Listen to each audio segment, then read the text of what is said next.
Hello, I'm Brian Tracy. About 25 years ago, I began a lifelong search for the answer to the question, why is it that some people are more successful than others? Why is it that some people earn more money, they have better jobs, they get promoted more rapidly, they live longer, they have better health, they have happier relationships, and yet the great mass of men and women, by their own admission, live lives of quiet desperation?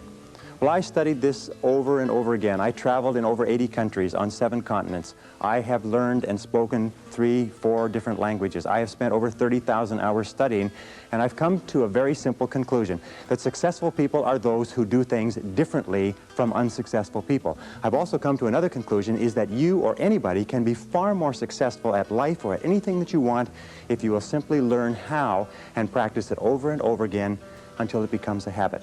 Now, no matter what field you're in, no matter what field of endeavor, no matter what work, no matter what activity, there is one thing that all successful people have in common, is that they are good time managers. And the reason they are good time managers is because they recognize that time management is life management. It is personal management.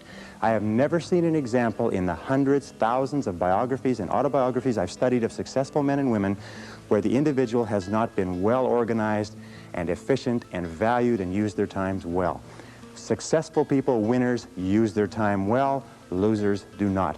And in the next 60 minutes, 55 minutes, I am going to give you 21 of the very finest time management ideas ever developed. If you use these ideas systematically, you can increase your personal productivity by 2 or 3 hours a day. You can increase your income. You can increase your rate of promotion. You can increase your life satisfaction. You can even increase the length of time you live. The question is, how badly do you want to learn how to manage your time well? How much effort are you willing to put into it? Because the key to time management is self-discipline. Probably the best way to put it is this, is time management is self-discipline in action, and self-discipline is the key to success. So let's get started right now with these 21 key ideas. The first idea, the most important of all, the core of time management, the axle around which the wheel of life turns, is goals. What are your goals? What is it that you want to be or to have or to do? What is it that you want to accomplish in the next 1, 2, 3, 4, 5 years? The top 3% in every field have goals. The balance of the population have either very vague goals or no goals at all.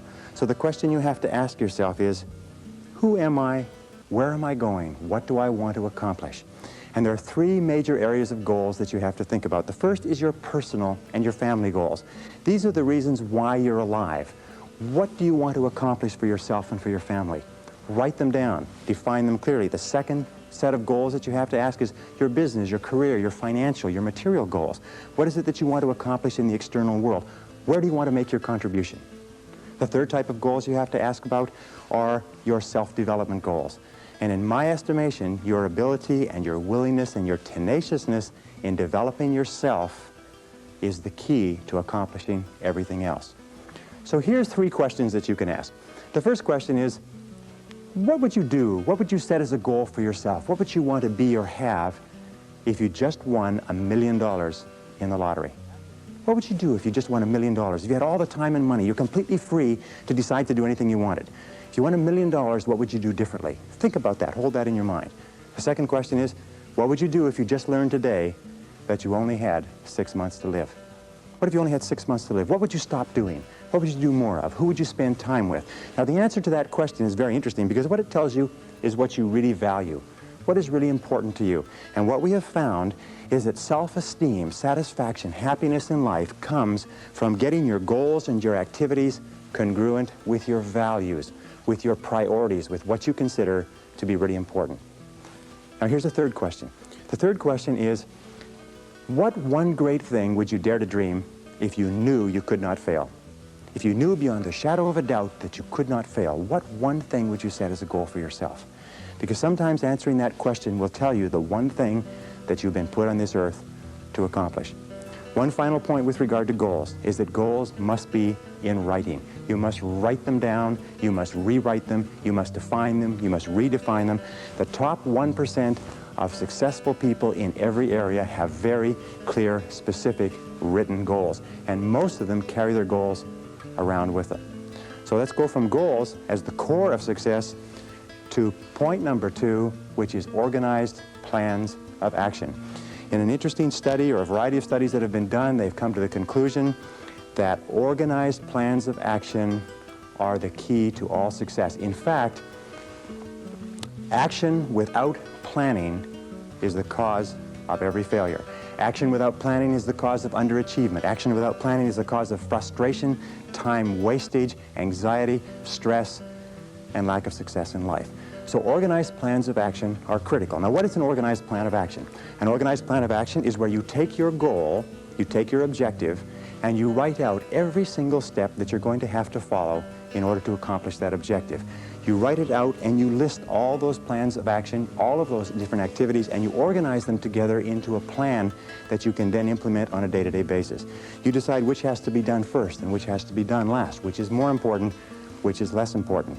In fact, the ability to set goals and to create plans for their accomplishment is the master skill of success. If all you learned in life, all you learned in school was the ability to be a continuous goal setter and a continuous planner, day and night, planning, organizing, planning, writing, thinking about what you're trying to accomplish, you'll accomplish more in a year or 2 years than most people accomplish in 10 years or an entire lifetime. It has nothing whatever to do, by the way, with your intelligence. It hasn't anything to do with your education. You know, half of the best educated people in the country are working for people who didn't finish high school or didn't finish college.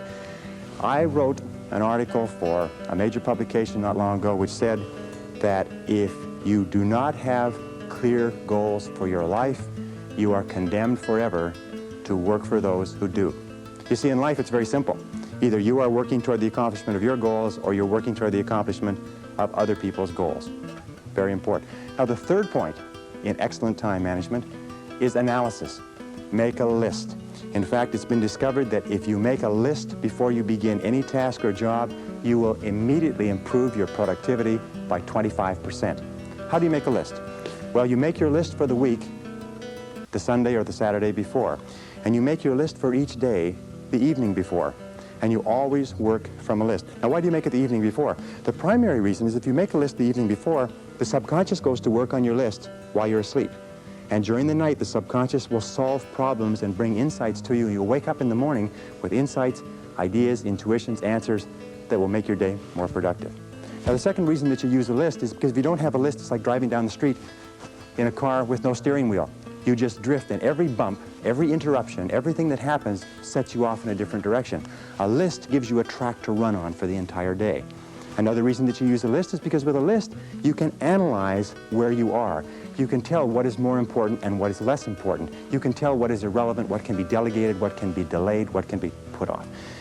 The most important reason for using a list, though, however, is this, is that when you use a list and you work down the list and you check things off, each time you check something off on a list, it gives you a feeling of accomplishment. It's been well said that happiness is the progressive realization of a worthy ideal. That happiness is the step-by-step accomplishment of the tasks necessary to accomplish a worthy ideal. And a successful life is based on a series of successful days, and a series of successful days is based on working on a list, one step at a time. Okay, now the fourth principle for effective time management is to set priorities. It's interesting, there are many people who have goals, vague or clear. There are many people who do make plans, but the biggest single problem in human life is setting priorities, determining what is relevant and what is irrelevant. And in setting priorities, an Italian economist named Vilfredo Pareto in 1895 came up with a principle which is called the Pareto principle. We call it the 80-20 rule. It says that 80% of the value of what you do will be contained in 20% of the things that you do. What does this mean? It means that if you make a list of 10 things that you have to do today, you will find that 2 of those things are worth all of the others put together. Now, the difference between highly effective people, as Vilfredo Pareto said, was that highly effective people work on the vital few versus the trivial many. The difference between the two is that ineffective people work on the trivial many. They work on things that are fun. They work on things that are easy. They work on little tasks, fun tasks, irrelevant tasks, but they keep putting off and delaying working on their major tasks. So the key to success is always be asking this question: what is the most valuable use of my time right now? What is the most valuable use of your time right now? I'm convinced that if all you did was organize your life and only work on the most valuable use of your time, that alone would be enough to make you an effective, efficient person. That alone would be enough to increase your productivity, your performance, your profitability, your rewards by 10, 20, 30, 40, even 50%. So always before you begin, ask yourself, is this the most important thing I could be doing? Is this my top priority task? Does this give me the highest payoff? Is this the most valuable use of my time? Now here is one simple test with regard to value. Ask yourself, in approaching any task, is what impact will the accomplishment of this task have on my future? The futurity of decisions is the key to measuring the value. Most people spend as much as 80% of their time dealing with the problems and difficulties of the past, and only 20% dealing with the opportunities of the future. But successful people are always saying, what impact will this have on the future? So important tasks will always have an impact on the future. Unimportant tasks will only have an impact on the present and maybe even the past. So I say, what is the most valuable use of my time right now, and what impact will this have on tomorrow, the next day, and the future? It's one of the key ways to keep on track with regard to priorities. The fifth key idea in time management, which I am a fanatic on, is concentration. Concentration, concentration. Many people come to me in my seminars and they say, well, I never learned how to concentrate. I can't concentrate. How do I learn to concentrate? Learning how to concentrate is absolutely essential to success. As a matter of fact, it is impossible for you to accomplish anything worthwhile in life without the ability to concentrate single-mindedly on one thing at a time and stay with it until it's complete.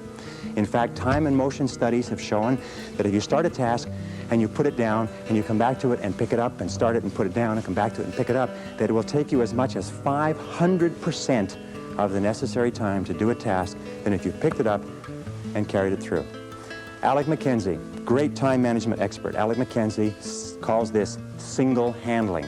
Once you have made a list of what you have to do, organized your goals, determined the highest and most valuable priority, then pick the most important thing and begin working on it and stay with it until it's finished. Now people say, well, if I stay with this task until it's finished, I won't get anything else done. That doesn't matter. If it's the most valuable thing that you have to do, it's the most important thing that you could be working on. Now it's a wonderful thing. When you concentrate and work intensely on an important task, it gives you a feeling of energy and enthusiasm. When you complete an important task, your self-esteem goes up. You feel like a winner. You feel great about yourself. But if you work away on low priority tasks, even if you complete them and do them well, you don't get any bang for the buck. You don't get any excitement or thrill from doing something that's not important. As a matter of fact, most stress, anxiety, frustration in the world of work today comes from working very hard on irrelevant tasks. Benjamin Trigo said, if it's not worth doing, it's not worth doing right. And I think it was Drucker who said, the very worst thing in the world is to do very well what need not be done at all. So concentrate single-mindedly on one task at a time. Do first things first, and do things one at a time. Now here's a very simple system that you can use for the first 5 points that we've talked about: goals, plans, priorities, analysis, concentration. It is the ABCDE method. A is the things that you must do, top priority. B is the things that you should do, second priority. C is the things it would be nice to do if you got all your A's and B's done. D stands for delegate, E stands for eliminate. So when you make a list, the first thing you do is you ABC all your list. A, what you must do, B, what you should do, C, what would be nice to do, and then delegate and eliminate the others. With goals, what you do is this: you make a list of all the things you'd like to accomplish in the next 1 to 5 years. And then you go down the list and write ABC. What you'd love to do, what you'd like to do, what's not that important. Then you take your A goals and you make A1, A2, A3. In other words, your most important, second most important, third most important. Then you take those A goals, you transfer them to another sheet, and you make a list of all the things you're going to have to do to accomplish your goals. Then you ABC the list, and you say, what are the things I have to do, what are the things I should do, what are the things that would be nice to do to accomplish my goals, and then you put those into the goal list, and then you structure and schedule what you're going to do and implement. This is called the 6-step method. Choose your goals, set priorities. Choose your activities, set priorities, schedule, and implement. If you just do that on a day-to-day basis, that alone can make you a great, great success in life. The 6th key to time management is deadlines. Deadlines and rewards. Now, psychologists have discovered that 85% of the reason that you or I do anything is because of what we expect to happen as a result. We call this consequences or logical consequences. 15% is because of what we've been told, but 85% is the consequences that we expect. So therefore, what you do is when you have an important task, the way that you motivate yourself to do the task is you structure a specific reward that you're going to get when it's finished. Let me give you an example. Sometimes people are very uneasy about making telephone calls, especially salespeople, so they put it off and they procrastinate. What we encourage them to do is give themselves a reward every time they make a phone call. Put a cup of coffee next to the phone. Every time you make a phone call, give yourself a sip of coffee. Take a cookie and break it up. Give yourself a piece of cookie. In other words, train yourself the way you train a dog to have a positive consequence for everything that you do. So set deadlines. How do you set deadlines? First of all, when you set the goal, when you specify the task, set the deadline when it's going to be accomplished.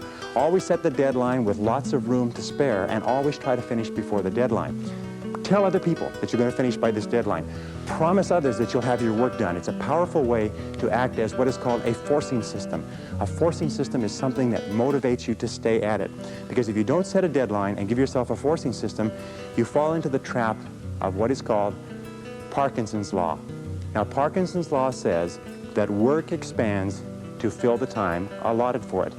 That if you have 2 hours of work to do and 8 hours of time, you will stretch that work over 8 hours. Parkinson's law also says that work contracts to fill the time allotted for it. If you have 8 hours of work to do, and because of an emergency you have to have it done in 2 hours, you will get it done in 2 hours. Highly effective people are always setting tight, stringent, disciplined deadlines on themselves so they get more work done in a short period of time rather than less work done in a long period of time. Does this make sense? Very, very important. The next principle, number 7, is what is called the time log, which is writing down and keeping track of where your time is going. All effective people know where their time goes. Now let me tell you an interesting principle with regard to time management. It is this, is the more important you are, the more successful you are, the more you tend to measure out your time in minutes. The less successful you are, the more you tend to measure out your time in hours, days, and weeks. The average person thinks of terms of morning or afternoon. The above average person thinks of hours. The successful person thinks of half hours. The very successful person thinks in terms of minutes. They allocate their time carefully. Now the only way that you can do that is what? Is you've got to keep track of what you're spending your time on. 60, 70, 80% of people are not aware of how they spend their time. They think they spend a lot of time in meetings. It turns out they spend a lot of time socializing. They think they spend a lot of time working on reports. It turns out they spend a lot of time on the telephone. They think they spend a lot of time doing important jobs. It turns out they spend a lot of time wasting time.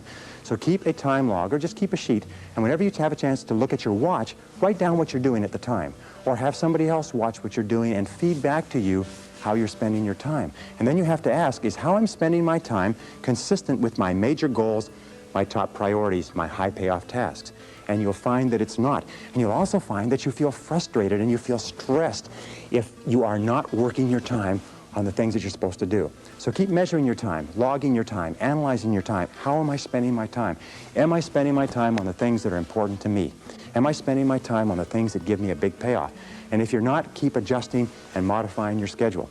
A very interesting point with regard to the time log is that self-discipline is critical. You've got to discipline yourself, and you've got to measure and analyze your time every single day, or you slip off it again. The next principle is the principle of procrastination.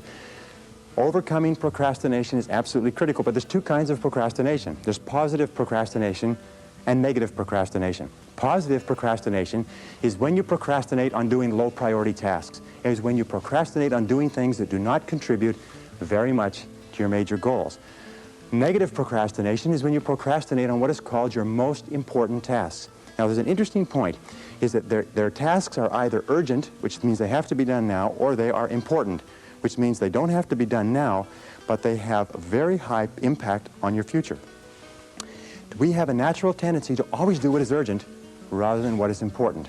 Important tasks are seldom urgent, and urgent tasks are seldom important. So you overcome procrastination with a very, very simple method. It was developed by W. Clement Stone when he was a young man. He built a fortune of $500 million, and this is one of the central principles of his life. It's simply this. Every morning when you get up, say over and over to yourself, Do it now. Do it now. Do it now. I do it now. Do it now. Whenever you have this tendency to procrastinate, program your subconscious mind with this automatic conditioned command. Do it now. Do it now. Do it now. The key to overcoming procrastination is to develop a sense of urgency. Be the kind of person who gets things done quickly. Be the kind of person who launches fast on a task. One of the ways to launch fast on a task is to take the task and break it up, what is called salami slicing it. Slice a piece of salami. You don't try to eat a whole loaf of salami, you just eat it one slice at a time. Take your task and break it up into small pieces and do one piece at a time. Say over and over to yourself, do it now, do it now, do it now. Do you know that less than 2% of the population have a sense of urgency? And that there's not an example of a successful person anywhere who does not have a sense of urgency? That if you just develop a sense of urgency when somebody gives you a task, that you get on it and do it fast, that alone will move you into the top ranks in a very short period of time. In a study done amongst 104 chief executive officers 2 years ago, they asked what would be the qualities that would put a person on the fast track in their career. You know the conclusion they came back to with? 2 qualities. Number 1, the ability to set priorities, to choose what was relevant over what was irrelevant. And number 2 was the ability to get the job done fast. If all you did was this, set priorities and get the job done fast, that alone would cause you to stand out from 80 to 90% of the people that you work with. Number 9, delegate. Delegate everything that you possibly can. Now, what does delegation mean? Delegation is very simple. What it means is this, is that whatever your hourly rate is, let us say your goal is to earn $50,000 a year. If you work 8 hours a day, that's $25 an hour. You got that? So you're a $25 an hour person. Now, the only way you can make $25 an hour is if you do $25 or more work. And the only way you can do $25 an hour or more work is if you take anything that can be done by anybody who earns less than you per hour, 20, 15, 10, 5, and so on, and delegate, outsource, have somebody else do it. The most valuable resource in the world today is productive time. And do not waste your productive time dropping off laundry, getting your car washed, mowing your lawn, cleaning your house. Do not waste your productive time doing things that you can hire people to do for $5 or $10 an hour. Use your productive time on tasks that are more expensive, of higher value. Delegate everything that you possibly can. In fact, its general conclusion is this, is that if you cannot delegate, if you cannot get other people to do things of lower priority for you, you cannot grow, you cannot develop, you cannot be successful. You may be successful running a shoe shine stand, but that's about the limit of it. Delegation requires one key word, clarity. Clarity. The reason people don't delegate is because they've delegated and other people have dropped the ball. But the major reason why people don't fulfill the tasks that you've given to them is because of lack of clarity. So when you delegate, here are the keys. First of all, think through what you want done. Write it down. Second of all, pick the right person to do it. Don't give a major task to an incapable person. Third of all, make it crystal clear what you want done and when you want it done. And fourth of all, check, review, inspect, keep on top of it to make sure it is done on time. Never assume that anything will be done on time. I read something years ago, a great sign. It said that assumption lies at the root of all foul-ups. Never assume that anybody or anything will be done on time unless you check on it yourself. Okay, the next principle, number 10, is meetings. Meetings are an absolutely essential part of human life. We spend 75% of our time outside of our home and inside our home communicating with other people. It's absolutely essential that we meet. Meetings are very, very productive uses of time, but 50 to 70% of meeting time is wasted. I read a statistic recently that says that the average person spends 3 to 5 years of their life in meetings. The average business person spends 25% of their day in meetings and is wasting more than half of that time. So here are some of the keys to using meetings as an effective business tool.